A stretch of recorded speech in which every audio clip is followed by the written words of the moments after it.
Seseorang menjadi miskin tidak karena kekurangan harta, melainkan karena tidak pernah merasa cukup. Demikian kata Epictetus, seorang filsuf Stoik dari Yunani kuno. Kutipan ini merangkum realitas yang seringkali terabaikan dalam perbincangan tentang kekayaan.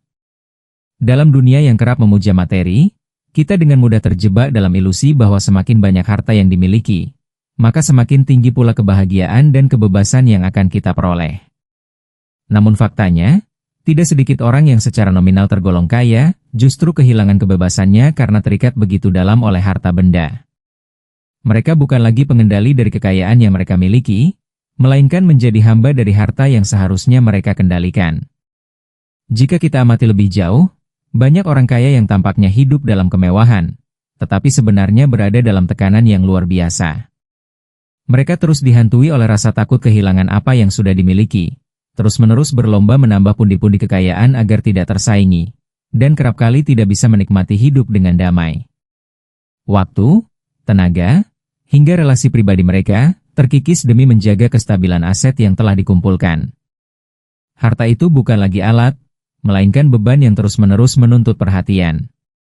Seolah-olah mereka memiliki semuanya, padahal pada kenyataannya mereka tidak lagi memiliki diri mereka sendiri secara utuh. Konsep kepemilikan atas harta seringkali dimaknai secara keliru.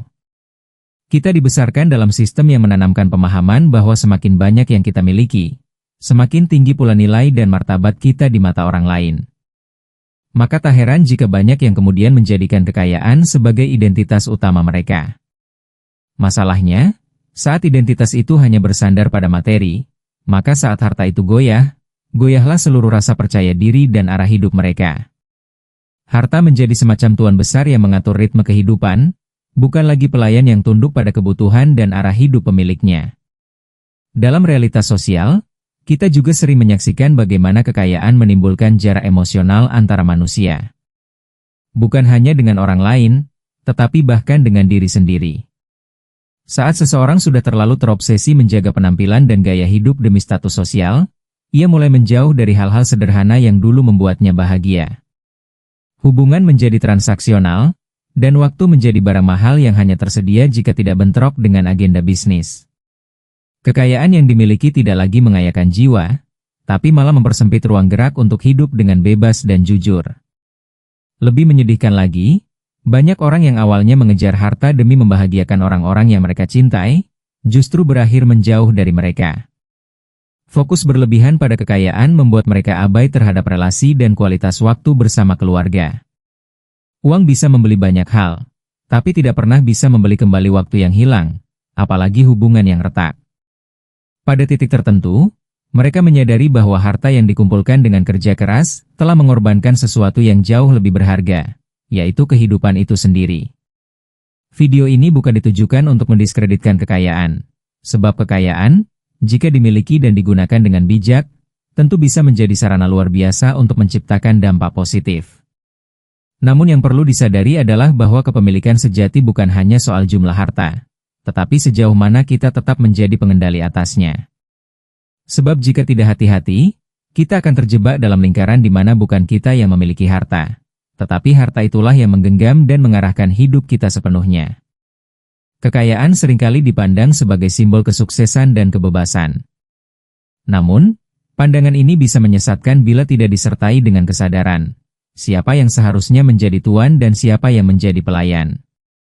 Orang yang benar-benar memiliki kekayaan bukan hanya sekadar menghitung jumlah harta yang mereka miliki, tetapi juga bagaimana mereka mengendalikan penggunaannya, pengaruhnya terhadap hidup mereka, serta batasan yang mereka tetapkan atas kekuasaan harta itu sendiri. Tanpa kesadaran ini, kekayaan bisa dengan cepat berubah dari sekadar alat menjadi penentu hidup yang menciptakan tekanan terus-menerus. Seseorang yang hidup dalam keseimbangan akan memandang harta sebagai sarana untuk mencapai tujuan, bukan sebagai tujuan itu sendiri. Mereka tidak terobsesi menumpuk kekayaan semata, melainkan menggunakannya untuk mendukung nilai-nilai dan gaya hidup yang mereka yakini. Mereka tahu kapan harus berkata cukup, tahu kapan harus memberi, dan tahu kapan harus berhenti mengejar hal-hal yang hanya menambah beban mental dan emosional.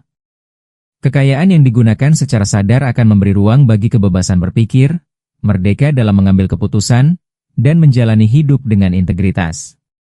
Sebaliknya, Ketidakseimbangan akan muncul saat kekayaan justru mengendalikan tindakan dan pilihan seseorang. Banyak orang menjadi terlalu takut kehilangan hartanya sehingga mereka terus-menerus merasa tidak pernah cukup. Mereka menjadi gelisah jika tidak ada pertumbuhan, cemas ketika nilai aset menurun, dan kehilangan arah ketika tidak lagi bisa mempertahankan gaya hidup yang selama ini dibangun. Inilah kondisi di mana seseorang tampak kaya, tetapi sebenarnya dikendalikan oleh hartanya sendiri. Ia bukan lagi pemilik, melainkan budak dari apa yang semula ia kejar. Dalam banyak kasus, kekayaan bukan lagi soal berapa jumlah uang yang dimiliki, tetapi seberapa kuat seseorang bergantung padanya untuk merasa aman dan bernilai. Ketergantungan ini muncul secara perlahan, dimulai dari rasa nyaman karena bisa membeli apapun yang diinginkan, hingga akhirnya berkembang menjadi kecemasan jika tidak bisa mempertahankan standar tersebut. Ketika seseorang merasa identitas, status sosial, bahkan harga dirinya hanya bisa berdiri tegak dengan dukungan kekayaan, maka ia telah membiarkan hartanya menjadi penentu eksistensinya. Ketergantungan seperti ini menciptakan ilusi kendali yang sangat menyesatkan. Orang bisa berpikir bahwa ia sedang mengatur hartanya, padahal sejatinya ia sedang dikendalikan oleh rasa takut kehilangannya. Setiap keputusan bisnis, relasi sosial, hingga sikap hidup pun menjadi terpusat pada cara mempertahankan dan menambah kekayaan itu. Dalam kondisi ini, harta tidak lagi sekadar sumber daya, tetapi berubah menjadi sumber tekanan, yang secara perlahan menggerogoti ketenangan batin dan kualitas hidup seseorang. Kekayaan menjadi semacam penguasa yang mengatur langkah demi langkah kehidupan seseorang tanpa henti. Yang lebih menyedihkan, ketergantungan ini seringkali tidak disadari, sampai seseorang kehilangan hartanya atau mengalami kejadian besar yang mengguncang stabilitasnya. Pada saat itulah baru terlihat jelas bahwa selama ini hidupnya tidak pernah benar-benar bebas.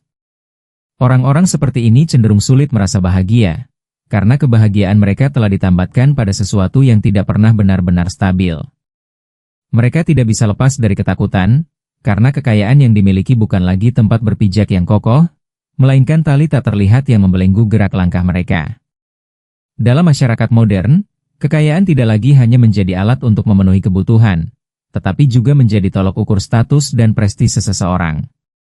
Hal ini menimbulkan tekanan sosial yang sangat besar, terutama bagi mereka yang hidup dalam lingkungan kompetitif dan penuh ekspektasi. Orang-orang kaya sering merasa harus mempertahankan citra tertentu agar tetap dianggap berhasil oleh lingkungannya. Mereka bukan hanya menjaga hartanya, tetapi juga menjaga persepsi orang lain terhadap dirinya, yang seringkali jauh lebih melelahkan. Tekanan semacam ini secara perlahan membuat mereka hidup bukan atas dasar keinginan pribadi, tetapi atas dorongan pandangan orang lain. Akibat dari tekanan eksternal ini, banyak individu kaya yang terjebak dalam gaya hidup konsumtif demi menjaga gengsi dan reputasi. Mereka merasa harus memiliki rumah mewah, mobil mahal, liburan eksklusif, dan berbagai atribut kemewahan lainnya demi membuktikan bahwa mereka layak dihormati. Padahal, tidak semua keputusan tersebut muncul dari kebutuhan nyata. Dalam banyak kasus, itu hanyalah respons terhadap pandangan masyarakat yang mengukur keberhasilan berdasarkan tampilan luar. Harta akhirnya menjadi semacam kostum sosial yang harus terus dikenakan, bahkan jika kenyataannya tidak lagi nyaman atau sesuai dengan nilai-nilai pribadi si pemilik. Lebih jauh lagi, tekanan sosial ini bisa membuat seseorang merasa terasing dari dirinya sendiri. Ia mungkin terus melakukan hal-hal yang tidak ia nikmati hanya karena takut penilaian orang. Ia mungkin mengorbankan waktu, kesehatan, bahkan keluarga demi mempertahankan gaya hidup yang dianggap berkelas. Tanpa sadar, ia telah menukar kebebasan hidup dengan penjara citra yang dibangun dari harapan sosial. Inilah momen ketika kekayaan tidak lagi menjadi berkah, tetapi menjadi beban yang menuntut dipelihara, dipamerkan, dan dijaga agar tidak luntur di mata dunia luar. Salah satu dampak paling serius dari keterikatan pada harta adalah hilangnya jati diri seseorang. Ketika seseorang terlalu fokus membangun kekayaan, identitasnya perlahan mulai didefinisikan oleh apa yang ia miliki, bukan oleh siapa ia sebenarnya. Ia mungkin mulai melupakan nilai-nilai yang dulu ia junjung tinggi, kehilangan gairah terhadap hal-hal sederhana yang dulu membuatnya bahagia, dan secara perlahan terasing dari dirinya sendiri. Harta yang semula hanya sarana, kini mengambil alih posisi sebagai pusat dari hidupnya. Ia bukan lagi manusia yang bebas merdeka dalam menentukan arah, tetapi menjadi makhluk yang dikendalikan oleh kekuatan tak kasat mata bernama harta. Dalam kondisi seperti ini, segala keputusan dan tindakan seseorang mulai terikat pada kekayaan dan citra yang menyertainya. Ia mungkin mulai memilih teman berdasarkan nilai ekonomi, mengambil keputusan berdasarkan potensi keuntungan finansial semata, dan menghindari segala hal yang tidak memperkuat status sosialnya. Hal ini membuat hidup menjadi dangkal, penuh kehati-hatian yang kaku, dan minim keotentikan. Identitas yang terbentuk dari luar, dari label, aset, dan pujian, bukan dari kejujuran batin dan pilihan hidup yang selaras dengan nurani. Ketika hidup lebih banyak ditentukan oleh angka dan persepsi, maka ruang bagi keberanian, kreativitas, dan kejujuran pun menyempit. Lebih parahnya lagi, ketika seseorang kehilangan kekayaan yang selama ini ia andalkan, ia bisa mengalami krisis eksistensial yang sangat dalam. Karena seluruh identitas dan harga dirinya dibangun di atas fondasi materi, maka saat fondasi itu runtuh pula segala hal yang ia pahami tentang dirinya. Banyak orang yang mengalami kebangkrutan atau kehilangan status finansial merasa kehilangan arah, karena mereka tidak tahu siapa diri mereka tanpa harta itu. Inilah bukti bahwa jika kita tidak berhati-hati, maka harta bisa menghapus siapa kita yang sesungguhnya, dan menggantikannya dengan topeng yang tidak bisa kita lepaskan. Mewarisi kekayaan seringkali dianggap sebagai keberuntungan besar. Namun di balik itu, tersembunyi tanggung jawab dan tekanan yang tidak kecil. Banyak pewaris harta yang justru merasa hidup mereka tidak sepenuhnya milik mereka sendiri.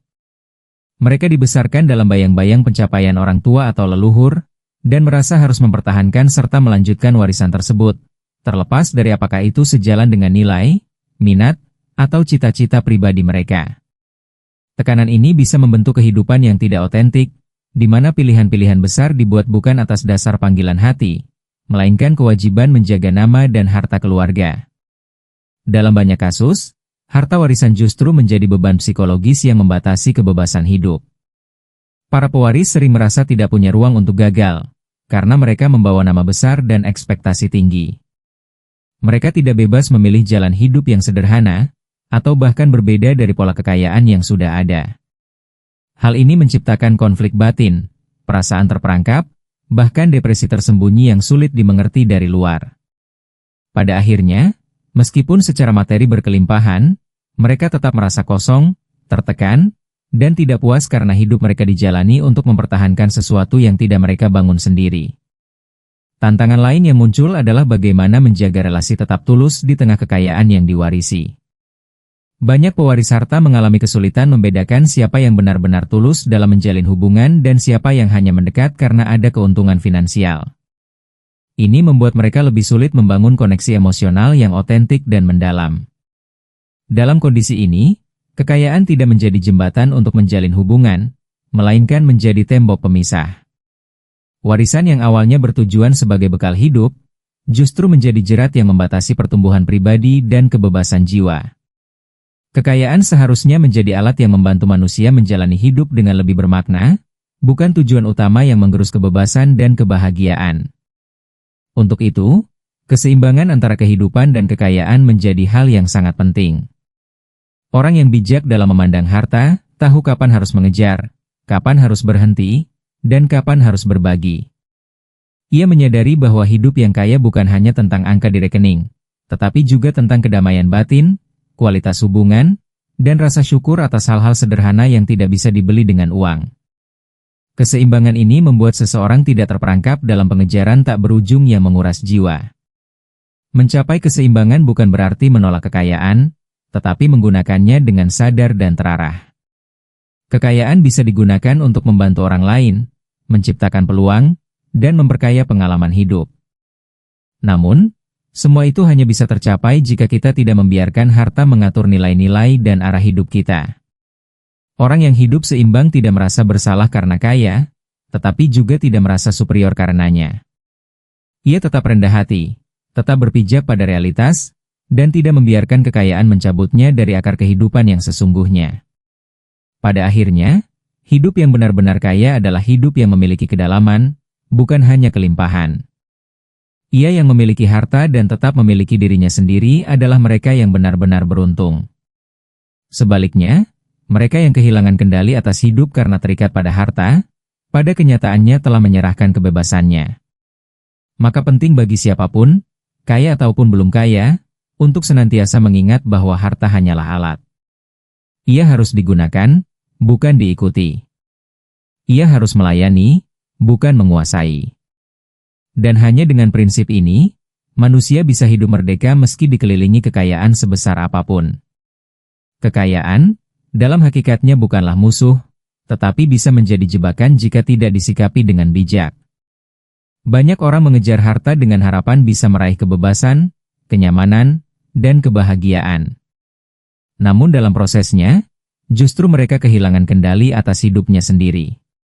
Alih-alih memiliki kekayaan, merekalah yang akhirnya dimiliki oleh kekayaan tersebut. Harta yang seharusnya menjadi alat, justru berubah menjadi penguasa yang menentukan arah hidup, pilihan, bahkan nilai diri mereka. Ini adalah paradoks besar yang tidak disadari banyak orang sampai semuanya terlambat.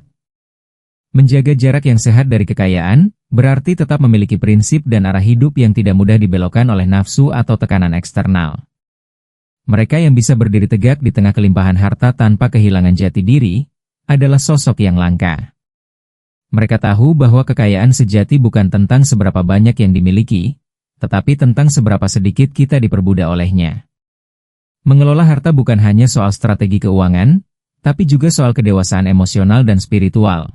Karena pada akhirnya, yang benar-benar berharga bukanlah apa yang kita miliki, melainkan siapa diri kita saat semua itu diuji. Sebagai penutup, video ini mengajak kita semua untuk merenung lebih dalam. Apakah kita sedang menggunakan harta untuk hidup, ataukah kita justru hidup demi harta? Apakah harta yang kita kejar memperkaya makna hidup, atau malah mengikis kejujuran kita sebagai manusia? Dan yang lebih penting lagi, apakah kita masih memiliki kendali atas hidup ini? Ataukah diam-diam, kita telah menyerahkannya kepada sesuatu yang tak bernyawa bernama harta?